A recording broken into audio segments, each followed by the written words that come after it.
Greetings, my fellow from Love Sovereign Thinkers. This is LL3's newest podcast. My name is Craig, transmitting from the beautiful Swampy Mango, South Florida. And today's date is Sunday, December 31st, 2017.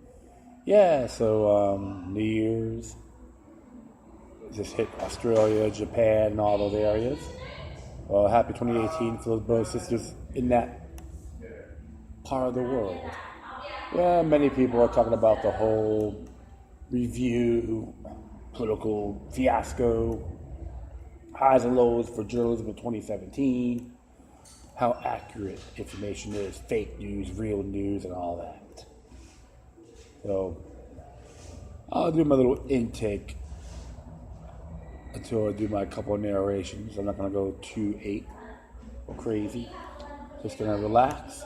Sunny day in Fort Lauderdale. I'm at CJ's Java Lounge, located at 400 Southwest 1st Avenue, Suite 1, along the New River of Fort Lauderdale, southwest section of the Andrews Avenue Bridge. So I was chatting with a friend of mine, a colleague who's working here, and looks like people are just sleeping in. I try to party all night, but I'll do my little rounds, meet my colleagues around the area. I wish my family out there as well. Happy New Year. Don't have to call me. I may not be using my phone. That's okay. So, yeah, interesting time, man. Interesting year for sure. So, I'm going to do a couple here, like I said. And this one here came from The Intercept by Glenn Greenwald. Came out yesterday, to be exact. It says, Facebook says it's deleting accounts at the direction of the U.S. and Israeli governments. So, if they say bend over, Zuckerberg will say, how far please, right? Let's read what he has to say here. In September of last year, we noted that Facebook representatives were meeting with Israeli government to determine which Facebook accounts of Palestinians should be deleted on the ground as they constituted incitement. The meetings called for and presided over by one of the most extremist and authoritarian Israeli officials, pro-settlement Justice Minister Elliot Shait, or Shakid, whatever you pronounce his name. Came after Israel threatened Facebook that its failure to voluntarily comply with Israeli deletion orders will result in the enactment of law requiring Facebook to do so, upon pain of being severely fined or even blocked in the country. The predictable results of those meetings are now clear and well documented. Ever since Facebook has been on a censorship rampage against Palestinian activists who protest the decades-long illegal Israeli occupation, all directly and determined by Israeli officials. Indeed, Israeli officials have been publicly boasting about how obedient Facebook is when it comes to Israeli censorship orders. Shortly after the news broke earlier this month on the agreement between the Israeli government and Facebook, Israeli Justice Minister Elliot Shakid said Tel Aviv has submitted 158 requests to social media giant over the previous 4 months, asking it to remove the content it deemed incitement. She said Facebook had granted 95% of the requests. She's right. The submission to Israeli dictates is hard to overstate. As the New York Times put it in December last year, Israeli security agencies monitor Facebook, and some companies post they consider incitement. Facebook has responded by removing most of them. What makes censorship particularly consequential is that 96% of Palestinians said their primary use of Facebook was for following news. That means that Israeli officials have virtually unfettered control over a key communication form of Palestinians. In the weeks following those Facebook Israel meetings, reported The Independent, the activist collective Palestinian Information Center reported that at least 10 of their administrators' accounts for Arabic and English Facebook pages followed by more than 2 million people have been suspended. 7 of them permanently, which they is a result of measures put in place in the wake of Facebook's meeting with Israel. Last March, Facebook briefly shut down the Facebook page of the political party Fatah, followed by millions, because of an old photo posted of former leader Yasser Arafat holding a rifle. Oh my goodness, run to the hills.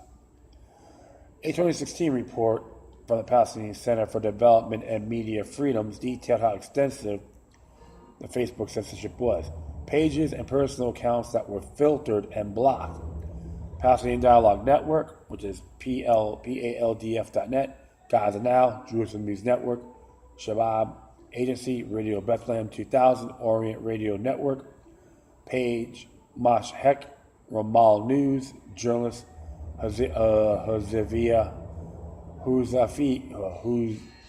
Huzaifa James from Abu Dis, activist Qasem Beder, activist Mohammed Ghanam, journalist Kamal Jabal, Ministry of Accounts for Al Quds page, Ministry of Accounts Shabab Agency, activist Abdel Qadir Al-Tidi, youth activist Hussein Sajieh, Ramah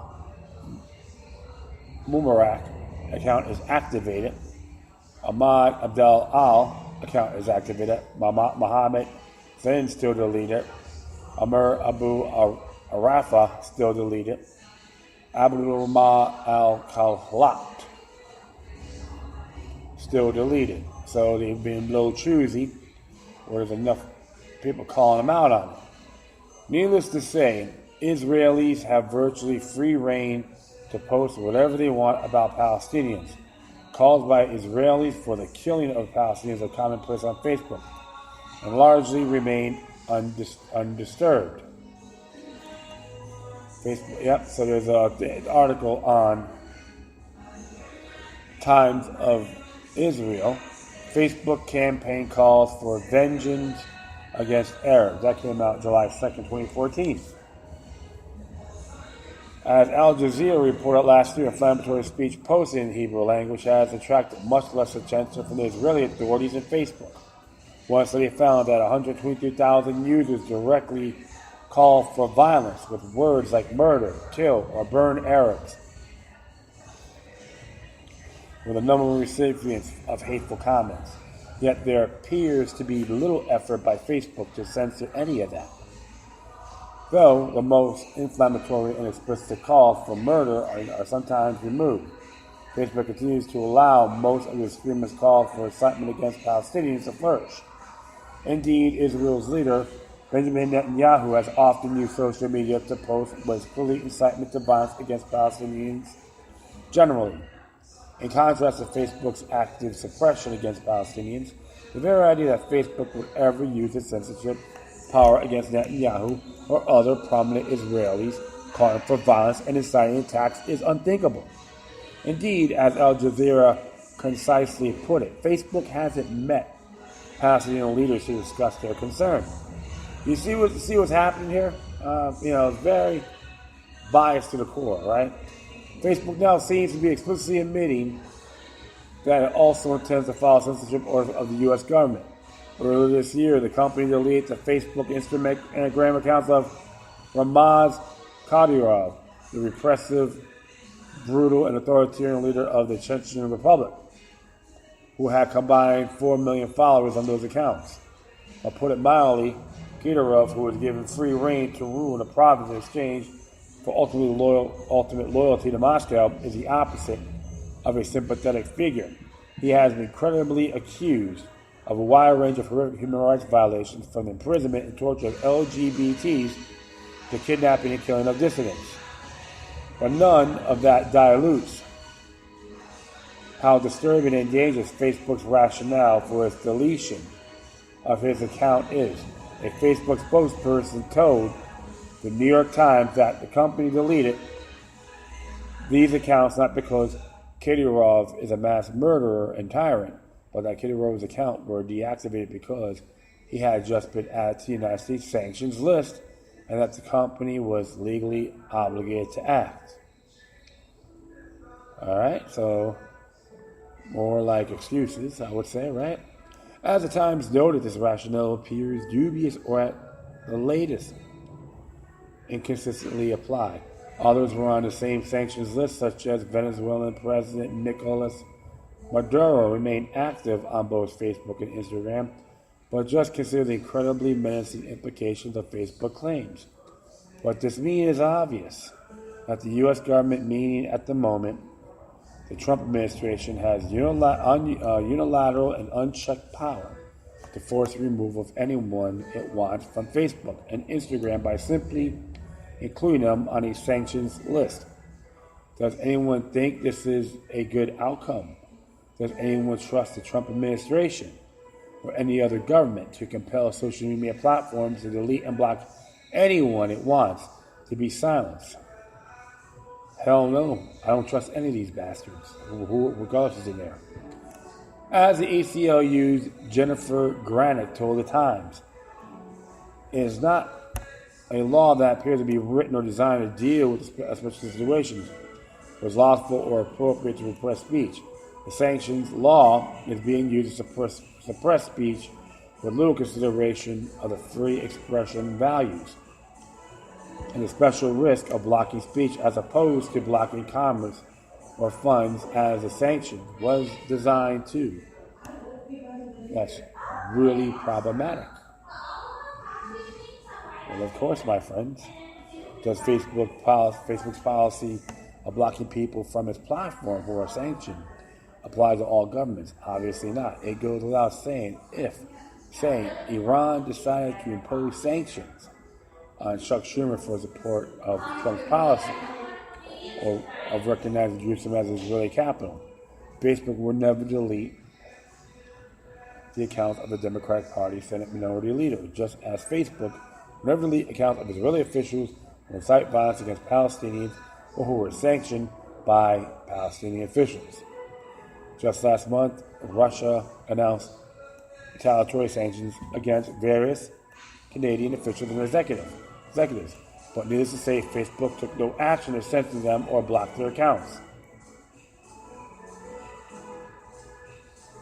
Similarly, would Facebook ever dare censor American politicians or journalists who use social media to call for violence against America's enemies?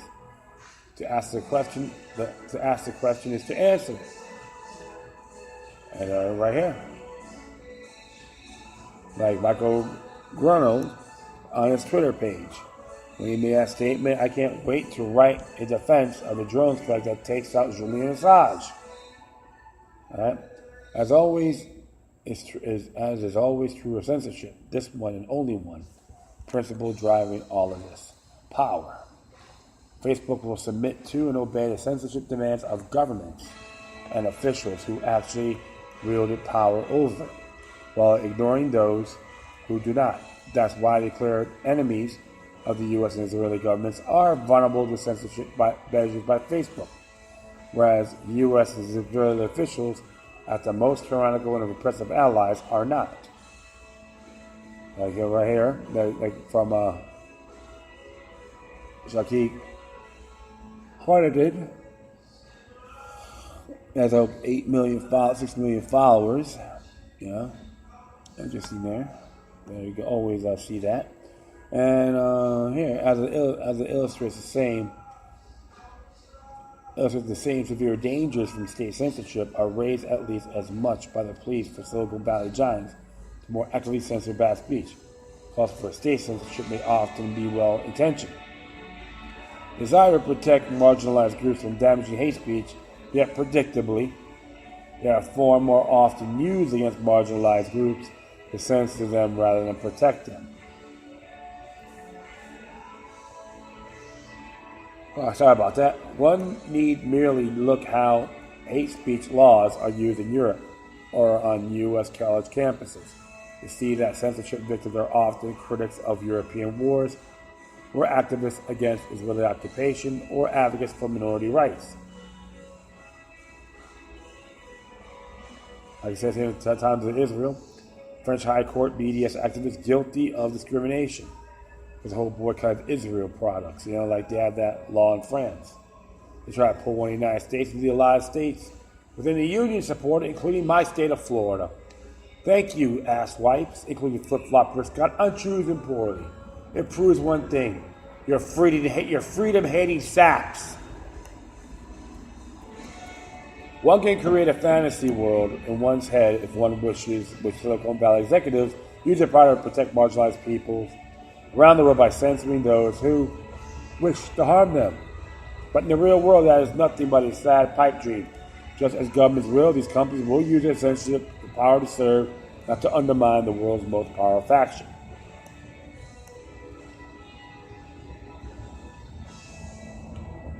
I get here, an article here.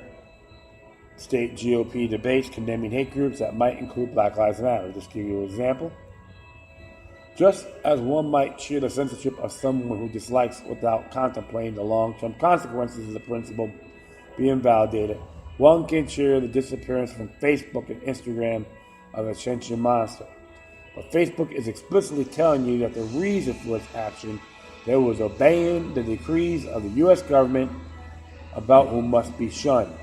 It's hard to believe that anyone's ideal view of the internet entails vesting power in the U.S. government and Israeli government and other world powers to decide who might be heard on and who must be suppressed. But increasingly, in the name of pleading with internet companies to protect us, that's exactly what is happening. So what's going on? You got government complaining, and they want to go to these big companies and tell them what to do, how to wipe their behinds. Yes, Danny is America's finest. Doesn't matter what paradigm you're in, Democrat, Republican, liberal, conservative, etc., anything else in between. You know what? When it comes to tyranny, I call them all out. And you got to bend over for Israel. If certain people criticizing your government in the Palestinian realm or beyond, too bad. That's their natural born rights. I don't give them what your basic law of Israel has to say. Same like in the United States. Not free speech is a natural right, not a privilege. It's a real shame what Facebook is doing because all they're doing is bellying up. But remember, Zuckerberg is part of the whole one world order agenda anyway. But you always got to look out for it, my friends. That's why I never get to go crazy on Facebook personally. And I recommend other social media sites to post this information. And I'm yawning, I'm sorry about that. Information to get people to think. Alright, so that's one thing you have to always look at. Multitask, because it's talking about one area for information. So we have to do our job. Spread this word around. And other social media networks are privacy friendly, etc. And like I said, I have a couple of them in here. Freedoms Network, Minds.com, Club, just to give you a few. Those are sites I would recommend folks to check out. So, hey, Facebook's loss is someone else's gain. That's one thing you have to always look at, okay? Ooh, man, I'm getting a little tired here. Sorry. No, I'll be right back. Stay tuned. All right, cool. Just got to clear a few things out. I'm okay. So, this one here came from LouRockwellSite.com by Brian McCallum. Came out yesterday also. If you like liberty, if you like it, don't run for federal office. Makes sense. It says here, this probably be one of the hardest points to make for those interested in government reform. But if you want change, stay away from Leviathan. Unfortunately, that siren sings a sweet song is captivating every election cycle. Someone interested in supposedly shrinking government mounts a campaign for federal office. More and more provide the latest example. Moore was a severely flawed candidate. This is why he lost. But losing did nothing to change the mess in D.C. Nor would anything change if Moore ended up in the win column. Had Moore won, the federal government will continue to grow in size, scope, and power. Moore may have even voted for some of it. See his position on national defense. Just look at Ron Paul's career as another warning. Paul's principle attacking the federal government did not net any lasting victory. The federal government was bigger and more impressive than when he arrived in the swamp. He certainly had an impact in moving the idea of a small government forward, but tangible successes were marginal at best. This is why even he has shifted his focus away from the capital to several state houses. Think locally, act locally. If you want to make an impact, run for state office and be in the process of removing consent. For all of his faults, the New York Mayor Bill de Blasio is threatening to refuse federal infrastructure money in order to thumb his nose at the Trump administration. That has been incorrectly labeled as a progressive agenda. It is more accurately the constitutionally correct position. Federal infrastructure spending has always been unconstitutional. Just ask Jefferson, Madison, and Monroe, for starters. Of course, de Blasio is not doing as a constitutional purist. His motive is entirely political, but it's a start. More state and local officials need to stop sloping at the federal trough. This is where a Roy Moore type candidate at the state level would be exponentially more effective. Just say no to federal power. Dan Fisher is a running type of campaign in Oklahoma. He made one of the fewest political ads in recent memory. Even if you don't agree with him on the issues, his Oklahoma's models should be copied in every state, even by lefties who want more government. You can get in your state, just leave the rest of us alone. I talk about this is episode 136 of the Brian McClellan Show. The last episode of 2017, I'll be back on the air the week of January 8th. You can check the show out yourself. He has a solid point. If you want to make changes, plant a seed, download a tree. I've been saying that in the past. One thing for sure, my friends. That's the way to do it. Nullification. States' rights. Why go to the federal government for everything? We'll go to Washington D.C. to solve small problems. We should go at a community level, solve things. Like crime is a local issue overall. We got to pursue it on municipality entities. Like what's going on in Chicago, I condemn with a passion. In Cook County, trying to bring UN troops involved. That's pathetic. Chicago can't even wipe their own. The government of Chicago, Cook County can't even wipe their own behinds. That's what they're telling the people in that county.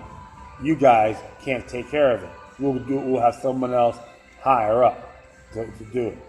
That's one thing I say is completely unacceptable. So, enough of that. Well, I'll give you my quick little intake in 2017. Been very intriguing. Everyone has their ups and downs, including myself. But you have to take everything by stride. You win some, you lose some. Stand for what's right. Focus on principle. If you get burdened, who can be next? Is why we all have to stick together, regardless of our differences. If you have a common interest, toss those disagreements to the side and focus what you have in common. That's called coexisting on a temporary basis, but it's effective because there's people out there who want us fighting. They believe we're just a bunch of peasants, slaves, pissants, etc. So the new year will be coming up, and around February, I believe, is the year of the dog. I could be mistaken. It'll be exciting, I would say, because you'd be surprised, my friends, what folks can do. And things are happening. All this fear and impeach Trump, this, Trump, that. They get rid of him, they'll bring in their clowns. That's how it goes. All this political strife. People support their Mickey Mouse clubs better than the others. The Huey and Dewey Club. We all wake up. It takes a period of time.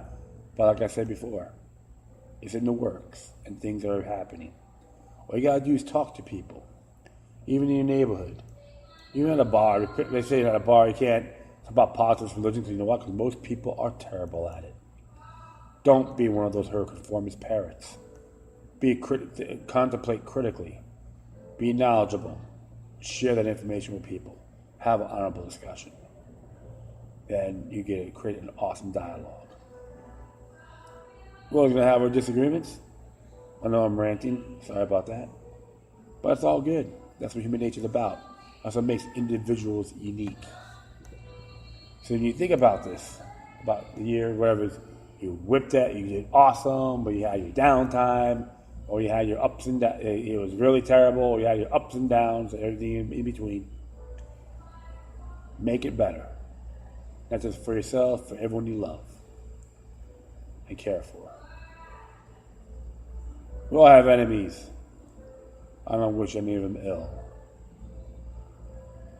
But all it is, just focus on those goals. Don't let these people distract you or deceive you, despair you. Never surrender, my friends. And always watch out for certain social media groups. Never get too personal on there. That can bite you in the rear. And that is really it. I think for everyone for listening, plus feel free to download and share through social media networks. Have any questions, comments, or say something that's interesting you may want to check out? Whatever you do, please address the correspondence with decorum. You can hit me on Facebook, Twitter, Google+, Spreaker, iHeartRadio, Tumblr, YouTube, Freedoms Network, Minds.com, FutureNet.club, Patreon.com/LokiLook3 with the 3 eyes. Hit me on Gab, which is gab.ai. That's like a more of a freer version of Twitter. Scene.life has been an issue. Hopefully they will reactivate themselves. That's a pretty cool site. Furthermore, you can email me at LokiLook3@gmail.com. Or if you want to encrypt it, LokiLook03@protonmail.com. That's right. Well, that's all for now, my friends. I wish everyone a happy 2018. Okay? Plus, always remember that demoniac resistance is healthy for the soul and can liberate humanity. Until next time, take care of yourselves. Keep on spreading the love, and may your guardian spirits be with you.